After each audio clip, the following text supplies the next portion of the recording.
finance, they call that the lemon theory. The lemon theory basically says if you won't do it, then I'm not going to do it. That's all the lemon theory says. It says if you sell me a car and you say, now I want to ask you all this question. This is a consciousness exercise.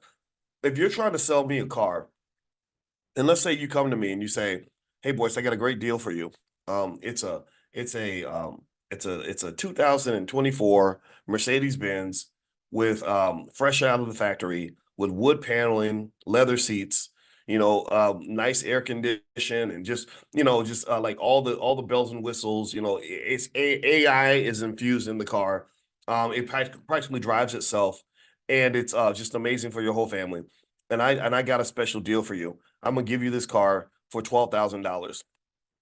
So it's a 2024 Mercedes Benz, top of the line. It's a big 500 series or something, and it's brand new out of the factory. And I'm gonna give it to you for $12,000. What should be the first question that you ask if somebody makes an offer like that to you? What should be the very first thing that you ask?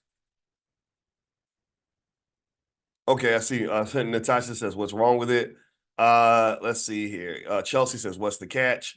Derek Mack will say, "Do you own one?" Right. And more specifically, the first question you should really ask is, it's similar to that.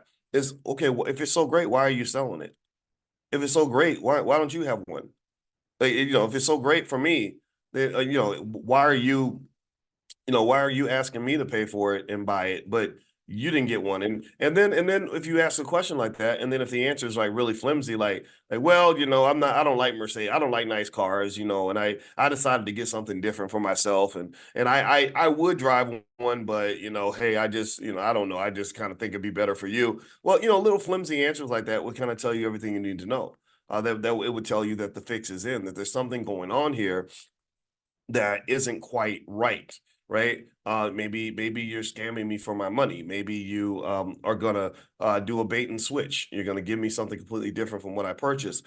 Maybe the car is a lemon, right? Actually, yeah. So with that lemon theory, they basically say that you can tell what people's incentives are by what they're doing for themselves. That you really, and in fact, actually, it happens in investing. Did y'all know that there's a reason why whenever the CEO of a company starts selling the stock, what do you think the stock price does? If all the insiders in the company, the insiders who have special information, what happens when all the insiders start selling the stock? I'm gonna give you a second to guess. Does the stock price go up or does it go down? What do you think? It goes down. It goes down because a lot of people, when they're not sure what to do next, they look at the people who have more information than them, and they look at what they're doing. And that also is another theory. It's called signaling. Signaling basically says, look, I'm just gonna watch what you do. And if you know more about this company than I do, and you don't want to invest in this company, I'm not investing in this company.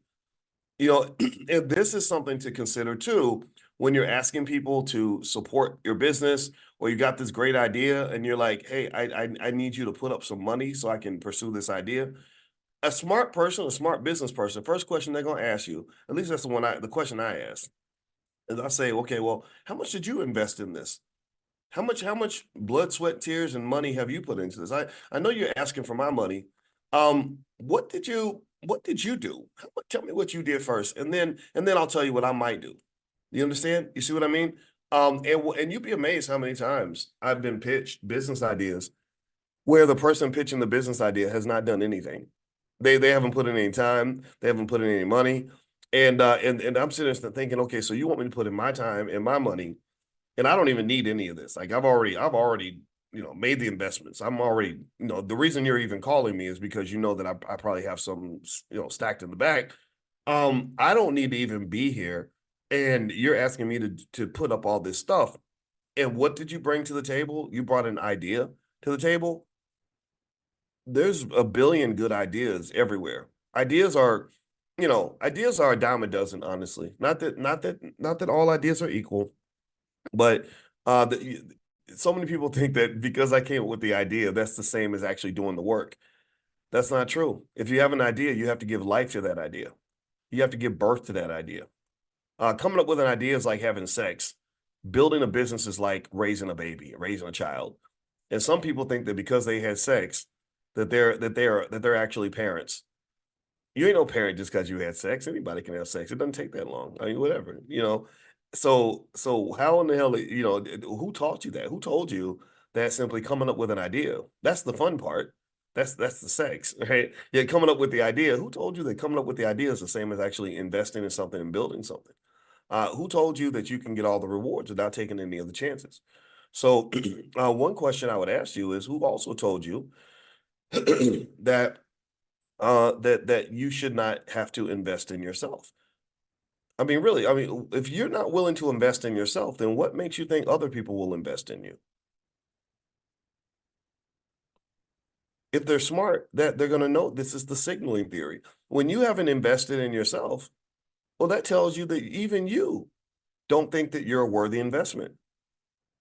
When you don't invest in yourself, that's a message to the world because you know you better than anybody else. You know you better than anybody. So when you did not take that step to put out any money, any time, any consistent work toward building this great idea that you have, and yet you're asking other people to get on board, what you're asking them to invest in you so that you gain enough confidence to invest in yourself. Well, that doesn't work. It doesn't work that way.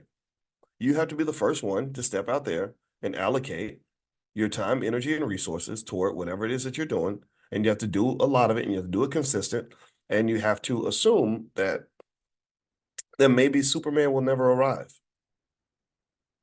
You know, I almost think about the road to success like being at a bus stop and you are on the bus stop and you are looking to get to a destination.